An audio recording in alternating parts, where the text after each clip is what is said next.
Good morning. This is Independent Voice, and I am Mame. Thank you for joining me. So, you may know this, Monday, June 21st,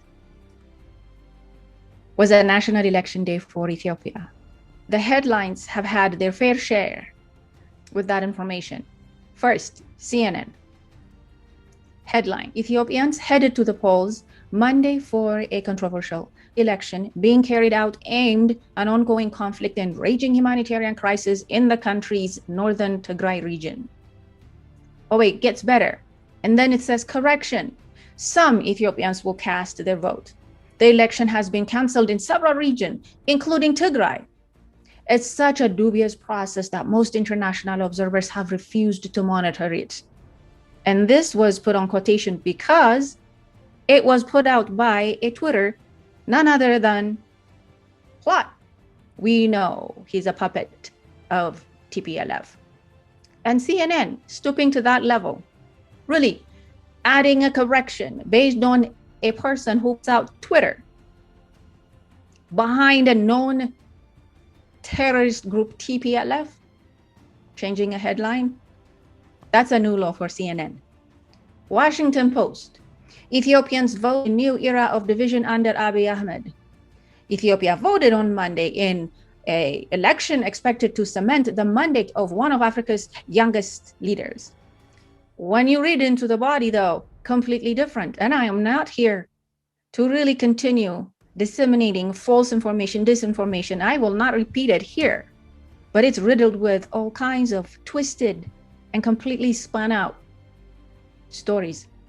Al Jazeera. Ethiopians vote in elections seen as test for Prime Minister Abiy Ahmed. Vote held against the backdrop of internal strife, with Prime Minister Abiy Ahmed expected to cement his hold on power. And it continues to say, Ethiopians have voted in a crucial parliamentary election taking place against the backdrop of war and famine in the northern Tigray region and questions over the poll's credibility, with Prime Minister Abiy Ahmed expected to cement his hold on power. I have not heard anyone, even the media out of the country, predicting anybody cementing anything at all.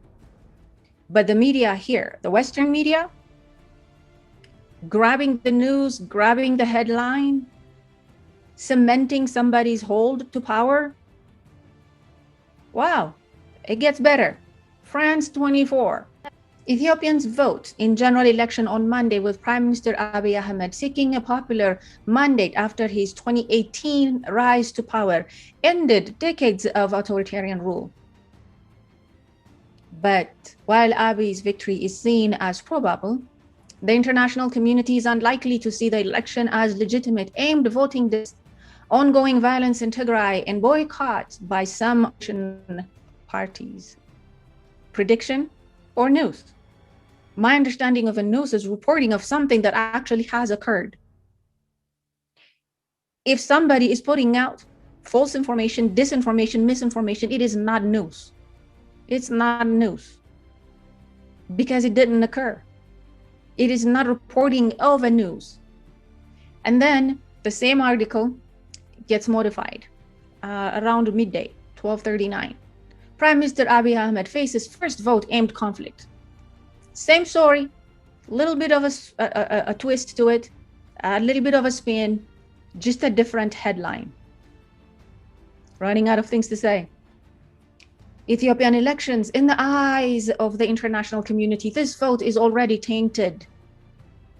By 7 o'clock, 7:47-ish, somebody had to put out yet another headline. Prediction? One more modification. Prime Minister Abiy Ahmed faces first vote aimed conflict. So, what is the reason behind the different headline? Why is the media so determined to paint such a falsehood, to make the country look like something it isn't? Why is the media in such a cahoot, determined to put out false information, disinformation. I mean, we all know the last several years, it has become so ridiculous that nobody can trust the media anyways. But when it gets to the point where it becomes polarizing, somebody needs to hold somebody responsible. These media outlets need to be held liable for what it is that they're putting out. What sources are they using? What happened to due diligence? What happened to the sheer fact that a news is about something that has happened? It's reporting something, a real occurrence. And it isn't about somebody's click, 30 seconds worth of attention. Have we as a society came to the point where, unless otherwise, something is so shrewd, so negative, we will not pay attention to? So our eyes, our minds, and our thought process, our interest needs to be pulled in by something really, really negative and dishonest? As a society, have we come down to that? What happened to honestly sitting back and listening to the news and actually feeling like we just got the news? We heard something about how the world is doing. The good, the bad, the ugly. Nothing more, nothing less. Everything is dramatized. Everything has to be embellished. Technology has gotten us to that point where, unless otherwise, we're egged on. Unless otherwise somebody's telling us there is something worth paying attention to, and it has nothing to do with it being fact, with it being educational, with it being real, we won't click, we won't catch on. At what point do we draw the line? Where do we draw the line? Freedom of speech, anything and everything goes? Get to the fact, know the facts. Let me just leave you with some pointers here. The population of Ethiopia is about 114 million. 114 million. The region of Tigray is one of the regions within Ethiopia that has a population of maybe 4 to 5 millions. The media makes it look like the country is at war with itself, or this administration is at war with its own people. The conflict is between the known, registered as terrorist group TPLF and, yes, the government of Ethiopia, because the government was forced into this conflict. But the world is all caught up with the wrong information, with the disinformation, with misinformation, because TPLF has been looting the government for 27 years and is now pouring out that money into these media outlets to no end. I don't get anything out of saying this. Nobody paid me. Nobody's making me say anything that I don't want to. But the fact is, the world is being misled. The world is being fed false information, misinformation. Ethiopia and Ethiopians are not against the people of Tigray. The population of Tigray, as I said, possibly 4 to 5 million. TPLF does not represent entire Tigray, and Tigray does not belong to TPLF. TPLF is using the people of Tigray for its political gain. That's what's happening. We all know this happens. It's actually very backwards, and they have been in it for almost 30 years. And that's the same philosophy, and that's the same tactic, if you will, that they're using. The only thing that they have to their benefit now is money, because they have been robbing the country blind. They're using that money to buy social media, to buy news. CNN has been bought. And the saddest thing is, as long as there is money, no one is going to stop and ask whether or not something has some kind of legitimacy. It doesn't matter what it is. As long as there is money in it, somebody's going to spew out.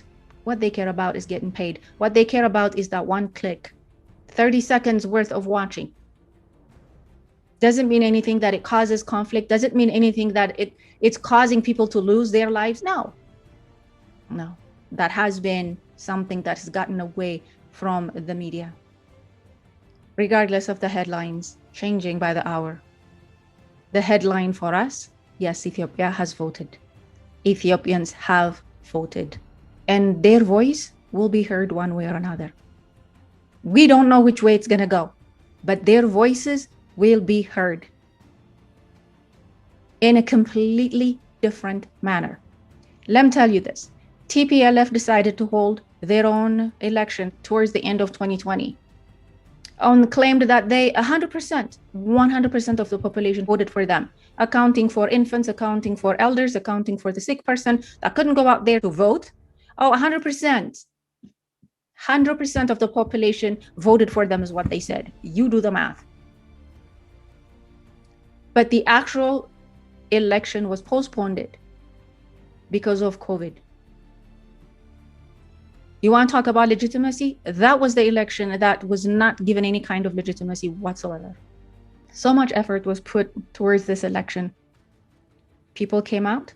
We've witnessed elders. We have witnessed pregnant women, witnessed all kinds of people made it out there to those polls and voted for the very first time that individuals felt comfortable, confident in the voting system.